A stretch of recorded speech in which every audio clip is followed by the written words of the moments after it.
오늘은 알맹이라는 제목으로 함께 은혜를 나누기를 원합니다. 일단 합시다. 알맹이. 알맹이는 클까요? 작을까요? 좀 작은 것 같지요? 근데 그 안에 알이 들어있는 그런 느낌이 들지요. 알맹이. 오늘 성경에서도 알맹이를 심는다 하였는데 알맹이가 심겨지는 우리 성도님들 2019년도 새해가 되시기를 바랍니다. 네. 고린도 전서는 우리들이 지난 시간에 13장에서도 본 것처럼 고린도 교회 질문에 대한 사도 바울의 답변이 이제 이렇게 이어지면서 적혀 있지요. 5장에서는 음행의 문제, 7장 송사의 문제, 12장에서는 은사의 문제. 그래서 아볼로파, 바울파 이런 파들이 있으면 될까요? 안 될까요? 안 되는데 그런 것이 있는 것이 현실이에요.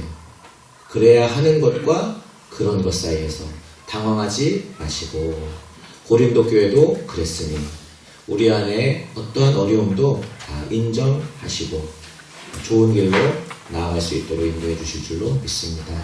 그리고 담대하게 나아가십시오. 고린도 교회도 어려웠어요. 그리고 또 개바파가 있었고요. 심지어는 그리스도파까지 있을 정도로 서로 저마다의 자기의 옳음을 주장하던 교회에 사도 바울을 통해서 하나님께서 주신 처방은 사랑의 처방이었죠. 더욱 큰 은사를 사모하라 했습니다. 사모하라.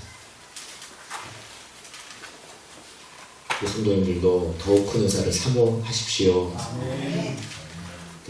사모한다는 것은 지금 내가 가졌다 하는 것이 아니라 이제 사모한다는 것입니다. 때가 되면 우리들이 사모한다는 거예요. 때가 되면 고린도전서 13장 11절에 보시면 어린아이의 일을 버렸노라 하는 말씀이 나오거든요. 내가 어렸을 때는 말하는 것이 어린아이와 같고 깨닫는 것이 어린아이와 같고 생각하는 것이 어린아이와 같다가 어떤 사람이 되어서는 장성한 사람이 되어서는 어린아이의 일을 버렸노라. 고린도전서는 한마디로 말하면 성장에 관한 이야기입니다. 따라합시다. 성장하십시오. 성장하십시오. 어렸을 때는 이럴 수밖에 없어요. 편을 나누고 싸우고 다투는 일, 또 음행의 일, 우상의 제물에 관한 일, 송사의 일, 결혼에 관한 많은 어려운 일들이 있을 수밖에 없지만 장성한 사람이 되어서는 어린아이의 일을 다 버리게 되었다는 것이죠. 문제는 해결되는 것이 아니라 없어지고 마는 것입니다. 제가 어렸을 때 서산에서 유치원을 다녔는데요. 그래도 고학력자입니다. 유치원을 나왔어요. 근데 그곳이 저는 굉장히 넓은 운동장이 있는 줄 알았어요. 또 성당에서 운영하는 유치원이었는데요. 처음에 갔다가 엉엉 울었어요. 수녀님 까마로시 무서워가지고. 그랬는데 나중에 이제 거기 기억이 좋아가지고 제가 거기를 찾아갔더니 운동장이 얼마나 할까요? 왜 그렇게 됐죠? 어렸을 땐 그렇게 넓어 보이던 운동장이 바뀐 거예요? 제가 바뀐 거예요? 제가 더 커진 거죠. 운동장은 그대로. 우리 앞에 있는 문제도 마찬가지. 우리 성도님들 문제를 해결해 달라는 기도보다도 주여 저로 하여금 어떻게 하여 주시고 성장하게 하여 주시고 이것을 능히 건너뛸 수 있는 사람으로 만들어 주실 줄로 믿습니다. 전에는 큰 문제였던 것이 이제는 아무런 문제가 되지 않는 사람으로 인도해 주실 줄로 믿습니다. 이것이 바로 고린도 교회를 향한 사도 바울의 소원이었어요. 고린도 교회가 어떤 교회였어요? 어린아이 같은 교회였어요. 그런데 이제 장성한 사람으로 성장해 가고 있는 중이었어요. 그래서 애들은 다 어떻게 하면서 크지요? 싸우면서 커요. 싸우면서. 싸우는 일이 없을 수는 없어요. 싸우는 일은 늘 있습니다.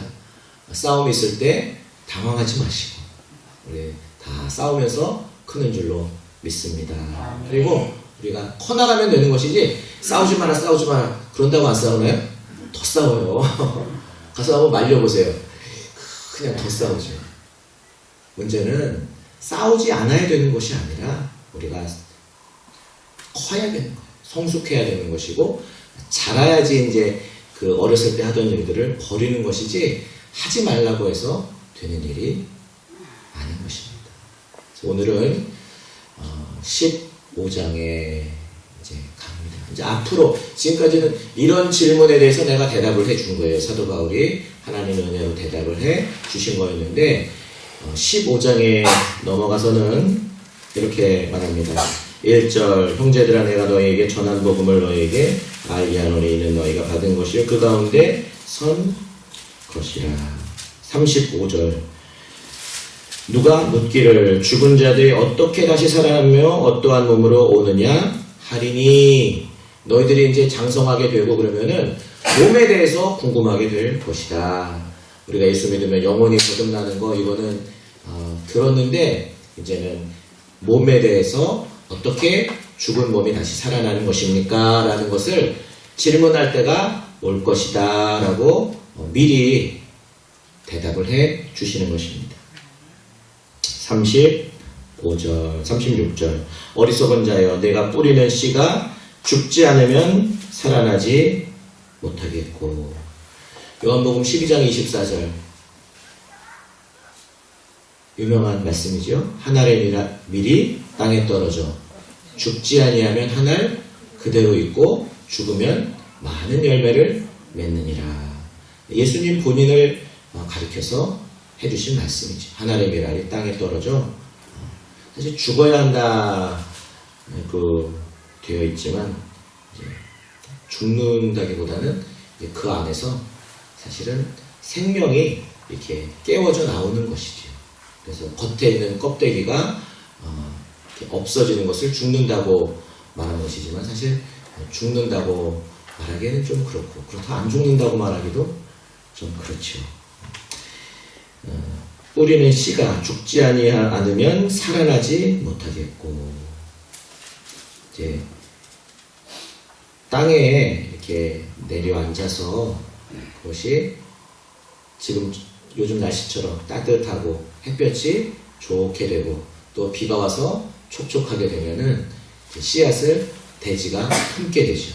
그러면은 그 안에서 이제 일어날 때가 되었나 하고 뭔가 기적이 그 한 알맹이의 씨앗 안에서 일어나게 됩니다.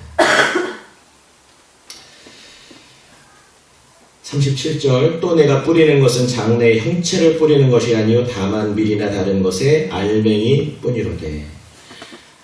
뭐 깨씨를 뿌리실 때 큰 깨를 뿌리는 분이 있으세요? 그런 사람은 없죠. 뭐 송화 소나무 이제 그 안에 있는 씨를 뿌리는 것이고 소나무를 뿌리는 사람이 있는 것은 아니죠. 장래의 형체를 뿌리는 것이 아니요 다만 밀이나 다른 것의 알맹이. 알맹이는 어떤 것이죠? 작은 것입니다. 작은 것. 우리가 뭐 큰 깨를 뿌린다 하면 안 뿌릴 사람은 없을 거예요. 아마 다 금방 번쩍번쩍 이렇게 되고 그러면은 다 할 거예요. 하지만 그렇게 완성품을 하는 것이 아니라 가장 작은 그 알맹이 하나를 뿌리는 것이로되. 38절 하나님이 그 뜻대로 그에게 형체를 주시되 각 종자에게 형체를 주시니라. 아멘. 그러니까 처음에는 모른다 하는 거예요. 예수님이 우리의 마음밭에 오실 때 그것은 너무나도 작은 것이어서 그것을 알아챌 사람이 없는 것이 아니라 사실은 있어요. 우리 어머니들이 태몽 꾸잖아요. 태몽도 아주 작은 것이 몸 안에 들어오는데도 사실은 그것이 어때요? 이제 어떤 잊지 못할 꿈으로 이제 보여지는 것처럼 예수님이 내 안에 들어오신 것은 사실 태몽보다도 훨씬 더 강력한 현상을 우리에게 보여줍니다. 예수님을 만난 첫 시간, 그래서 나 같은 죄인 살리신 나 처음 믿은 그 시간, 귀하고 귀하다. 처음 믿은 그 시간이 있으신가요? 할렐루야. 처음 믿은 그 시간이라는 것은 예수님의 씨가 내 마음밭에 떨어져서 내 안으로 들어온 그 시간입니다. 그 시간은 어머니가 태몽을 꾸는 것, 그거 훨씬 이상의 큰 경험을 우리에게 하게 하시는 것이죠. 그렇지만 우리가 예수님을 믿고 금방 다 잘 되고 그러면 누구나 다 믿을 거예요. 그런데 이사야 53장에 한번 제가 말씀드리면 그는 볼품이 없다고 하셨어요. 우리의 보기에 흠모할 만한 것이 아무것도 없다고 하셨습니다. 그런데 우리가 그 알맹이 하나, 그 보잘것없는 알맹이 하나를 내 마음을 열고 받아들이는 것은 왜 그렇지요?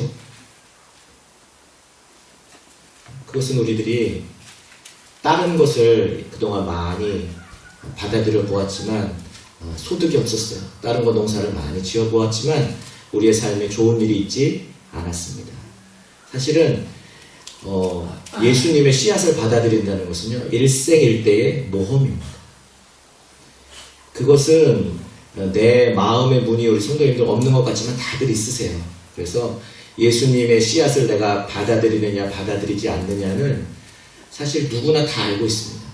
예수님이 씨앗이 내 마음에 들어오기 위해서는 내 마음이 열려야지 들어오실 수가 있는 거예요. 그것은 누구나 다 아는 경험입니다. 근데 우리들이 너무나도 악하기 때문에 이제 크게는 들어오실 수가 없고, 우리의 마음의 문을 사실 조금 찢는 것도 어마어마한 모험이에요. 마치 수술 환자들이, 요즘은 수술 기술이 좋아져가지고 칼을 대서 조금만 절개를 하고 뭐 이렇게 내시경 수술가 또 가능해졌지요. 하지만 칼된 면적이 커지면은 우리가 목숨이 위험하게 되는 것처럼 마찬가지입니다. 예수님을 받아들이는 것도 아주 작은 그 틈 하나 열기도 우리에게는 너무나도 힘들고 버거운 일이에요. 근데 이 일생일대의 모험에서 용기를 내서 내가 예수님의 씨앗을 받아들이게 되면, 그러면은 우리 아까 조금 전에 부른 찬송처럼 나 주님의 옷을 어떻게 했어요? 만져보았네. 만져보면 어떻게 돼요?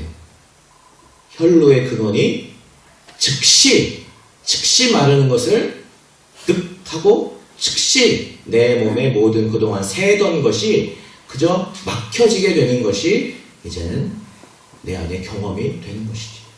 그래서 옥수수 같은 거를 예를 들어보면, 우리는 옥수수 이제 말랑말랑할 때 먹잖아요. 근데 그것을 따가지고 금방 한 몇 시간만이라도 지나면 맛이 금방 달라져요. 왜 그렇지요? 껍데기가 이제 이건 벗기고 그 안에 있는 옥수수 알갱이가 키틴질이라는 게 이제 생겨지게 됩니다. 왜 그러냐면은 이제 내가 누구구나? 내가 씨앗이구나 하는 것을 누가 알아요? 옥수수가 아는 거예요. 그래서 자기 몸을 보호하기 위해서 금방 두꺼운 옷을 입는 거예요. 그래서 이제는 자기 안에 뭐를 품고 있는 거예요?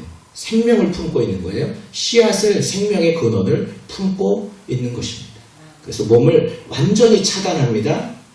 어떤 조건이 되기까지? 내가 다시 생명을 싹 틔울 수 있는 조건이 되기까지. 우리가 예수님을 믿는 것도 마찬가지입니다. 예수님이 내 안에 들어오시면은 몸을 확 하고 닫아버려요. 마치 엄마가 이제 아기를 임신하게 되면은 그전과는 전혀 다른 몸이 됩니다. 엄마의 몸이 되는 거예요. 아기를 안을 수 있는, 아기를 기를 수 있는 엄마의 몸이 되는 것처럼 우리가 예수님을 내 안에 모시게 되면은 그 전과는 전혀 다른 몸이 됩니다. 어떤 몸이 되지요? 예수님 외에 다른 어떤 것도 여기에 들어올 수 없는, 이제는 완전하게 닫힌. 그래서 김 목사가 이야기하기 좋아하는 것이 뭐예요? 오늘도 저 문틈이 살짝 여기서 보면 보여요. 뭐가 살짝 금이 하나가 있는 거. 금이 뭔가 빛이 통과된다는 것이고 열려 있는 것이지요. 문을 어떻게 닫고 다니라 그러세요? 말씀드리죠. 꼭 닫고 다니십시오. 꼭 닫고 다니. 예수님 믿는 것은 완전히 수구, 꼴통, 보수 신앙으로 되는 것입니다. 예수님을 완전히 그분의 그 배타적인 영역으로 만드는 것입니다. 나는 예수님밖에는 아무도 내 안에 계시지 않습니다 하는 조건으로 예수님을 내 안에 모시는 것입니다.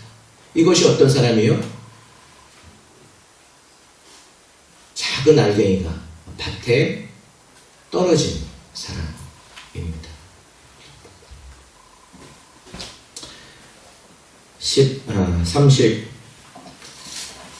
39절 40절을 지나서 42절입니다. 42절 합독합니다. 시작. 죽은 자의 부활도 그와 같으니 썩을 것으로 심고 썩지 아니할 것으로 다시 살아나며. 아멘. 예수님은요, 우리의 보기에 흠모할 만한 것이 아무것도 없는 거예요. 심지어 누가복음이지요. 보시면 네가 50도 못 되었거늘 아브라함을 보았다 하느냐라는 그러한 말씀이 나옵니다. 50도 못 되었다는 건 뭐냐면은 여기 김 목사를 보시면서 아우 참 70도 안 됐는데 참 젊게 보이네 그렇게 말씀하시는 거랑 마찬가지예요. 예수님이 몇 살이셨어요 그때? 30이 간 넘으신 분이었는데 50도 안 되었거늘 그렇게 말씀하신다는 것은 예수님이 우리가 뭐 예수님 그림 붙여놓고 그런 건 아주 미남이시잖아요. 근데 예수님은 그런 미남이 아니셨다는 거예요. 우리의 보기에 흠모할 만한 아름다운 것이 하나도 없으신 분이었다는 거예요. 그 썩을 육체를 가지고 이 땅에 오신 분이라는 거예요. 우리가 보기에 흠모할 만한 아무 아름다운 것이 조금도 없으신 그냥 우리와 똑같은 그저 육체인 분이셨다는 것이에요. 그런데 그 썩을 것을 주님께서 심으셨을 때, 썩을 것을 심으셨을 때 기적이 일어나게 됩니다. 썩지 아니할 것으로 다시 살아나며. 아멘. 죽은 자의 부활이 바로 이와 같다 하는 것이에요.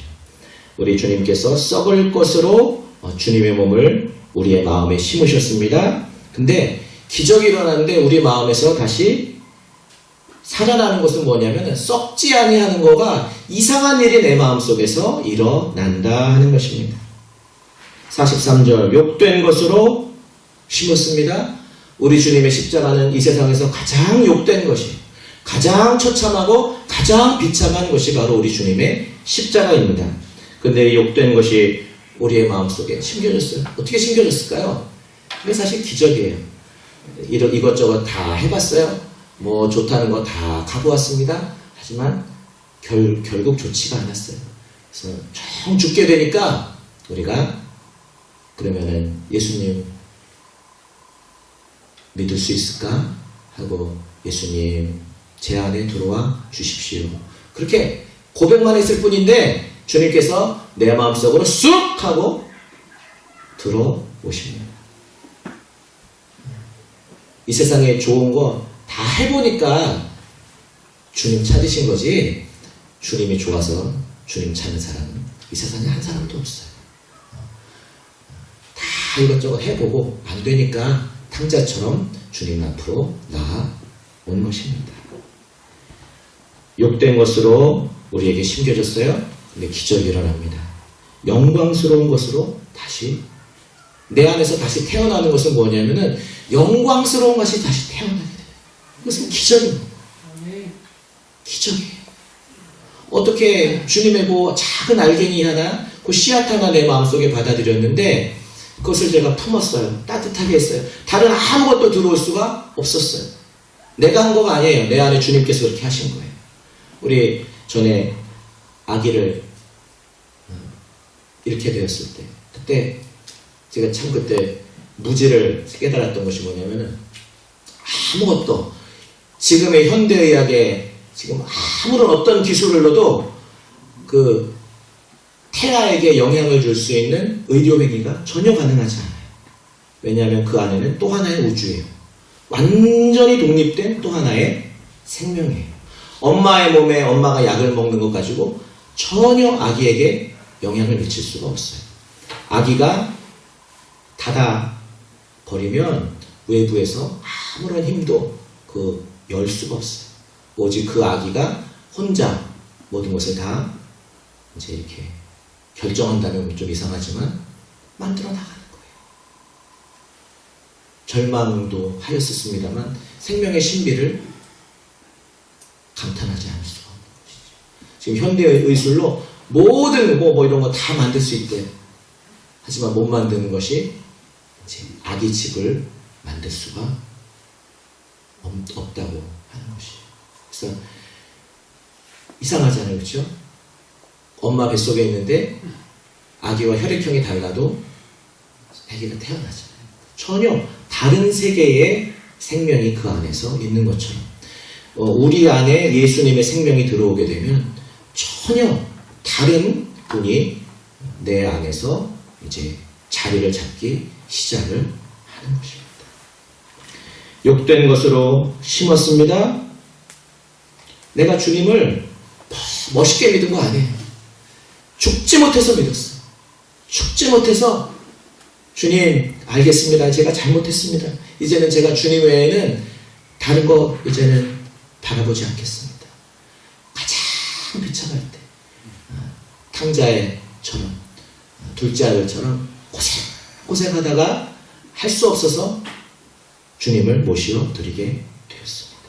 그런데 그만 그분이 영광스러운 것으로 우리 안에서 다시 살아나시게 되었습니다. 또 약한 것으로 심게 되었습니다.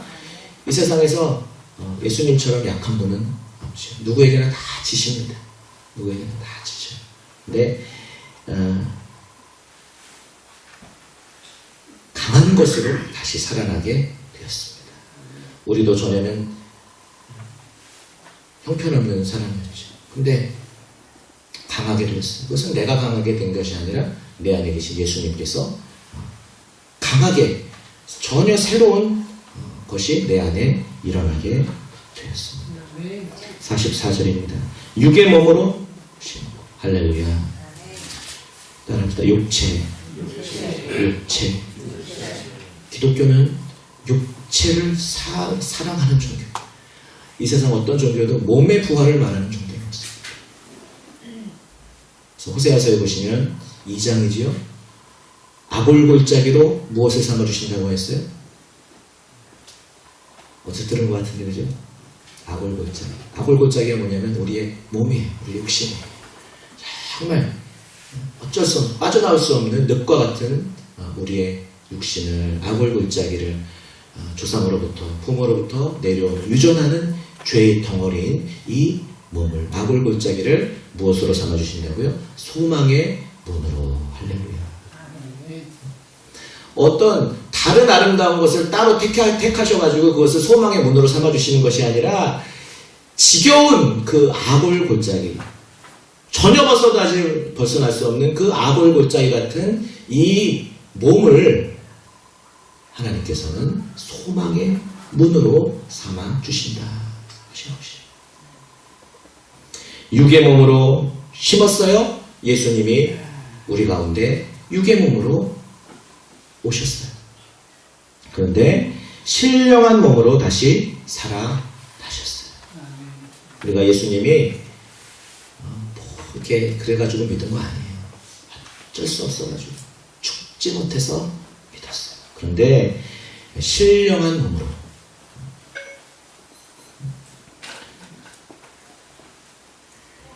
푸시케 소마로 심고 푸뉴마 소마로 다시 살아나게 되었습니다. 똑같은 몸이에요.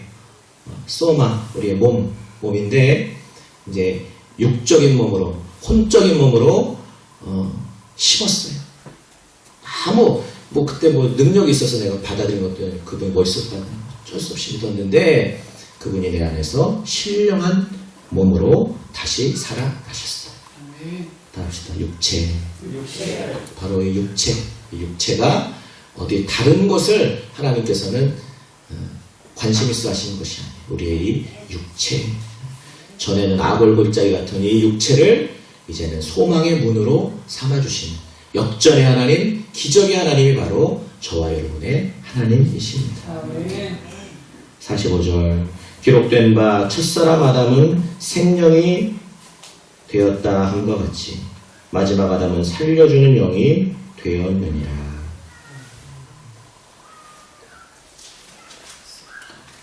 첫사람 아담은 호흡은 있었지만 이제 이것도 역시 푸시케 소마이지요. 그때 마지막 아담은 살려주는 영 푸뉴마 소마가 되었습니다. 한 절만 더 보시면은요. 46절 그러나 먼저는 신령한 사람이 아니요 육의 사람이요 그 다음에 신령한 사람이니라. 아멘. 바리새인이 예수님께 그렇게 야단 맞은 건 뭐냐면은 순서를 안 지켰어요. 순서를. 그래서 뭐 신령한 척을 합니다. 뭐 거룩한 척을 하고 멋있는 척을 뭐 온갖 다 하지만 우리 성도님들은 흉내내는 신앙에서 이제는 창조되는 신앙으로 거듭나시는 성도님들 되시기를 바랍니다. 예전에 우리 뭐 대통령 각하고 어디 갔는데 그러잖아요. 근데 뭐 대통령 각하 온다고 꽃이 없어가지고 꽃이 없는가 나무가 없나 그래가지고 나무를 다 잘라다가 그냥 쿡쿡쿡 그냥 끼워놨더니 와가지고 좋다고. 그렇지만 그게 얼마 가겠어요, 그죠? 금방 시들어 버리는 것이죠. 삼류가 그렇습니다. 삼류 우리가 삼류 신앙인 될 수 있어요. 삼류 신앙인은 뭐냐면은 흉내내는 신앙인입니다. 내 안에 아무런 힘이 없어요. 그런데 그런 척은 할 수 있어요. 얼마 동안? 그저 잠깐은 그런 척하면서 살아갈 수 있어요. 하지만 우리 안에는 씨앗이 심겨져요. 지금도 우리 농사하시는 성도님들 고추모가 많이 자랐지요? 네. 그렇지만 저같이 농사 잘 못하는 사람들은 고추모를 어떻게 할까요? 사다 심어요. 근데 농사 잘하시는 분들은 어떻게 하죠? 씨를 심어다가 신앙생활도 마찬가지예요. 신앙생활도 어디에서 사다가 심을 수가 없어요. 왜냐하면 우리의 믿음의 문은 가까스로 열리는 거예요. 일생에 한 번 요만큼 열리는 거예요. 그 기회를 놓치지 마시고 복음의 씨앗을 받아들이는 성도님들 되시기를 바랍니다. 아멘. 사도행전에 성령이 방 안에 가득하고 각 사람 머리 위에 불의 혀같이 갈라지는 것이 보이고 급하고 강한 바람 같은 소리를. 왜 급하고 강한 바람 같은 소리가 나요? 조금 찢어서 그렇습니다. 조금 찢어서. 우리는 그거 뭐 엄청난 거라 생각을 하지만 우리는 조금 찢어지기가 그만큼 어려운 사람이고요. 평생을 가도 조금 찢어지지 않아요. 우리 죄인들의 모습은 완전히 닫혀있기 때문에 우리는 찢어지지 않습니다. 그렇기 때문에 우리 성도님들 작은 거, 눈에 보이지 않는 거, 그냥 사람들 보기에 흠모할 만한 아무것도 없는 거, 그런 것이 우리를 살게 하는 것이지 다른 사람들 보기에 그럴듯한 거, 그거는 우리를 살게 하는 것이 아니에요. 46절 그러나 먼저는 신령한 사람이 아니요 육의 사람이에요. 먼저는 보잘것없는 그것이 먼저가 되어야 합니다. 그것이 먼저예요. 그 다음에 이제 그것이 심겨지게 되면 그러면은 길가밭, 두 번째가 돌짝밭, 세 번째가 가시밭. 심겨진 씨앗. 길가밭은 누가 와서 먹어요? 새가 와서 먹고. 돌짝밭은 어떻게 돼요? 흙이 얇아가지고 타서 말라 죽고. 가시밭에서는 어떻게 돼요? 예, 심기긴 했어요. 그런데 이 생에 재리에 대한 염려와 근심이 많아가지고 다 막혀가지고 자라지 못하게 되었는데 마지막으로 무슨 땅? 좋은 땅에 떨어진 씨앗은 성경에 좋은 땅이란 어떤 땅일까요? 좋은 땅은 예수님만 아는 땅이에요. 예수님만 아는 땅.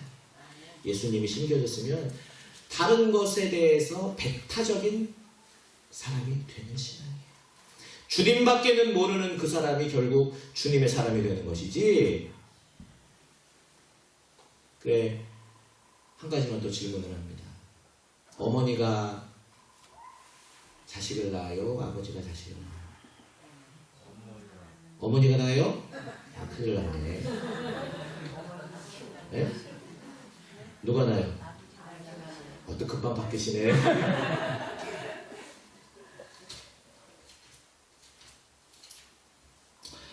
아브라함과 다윗의 자손 예수 그리스도의 계보라.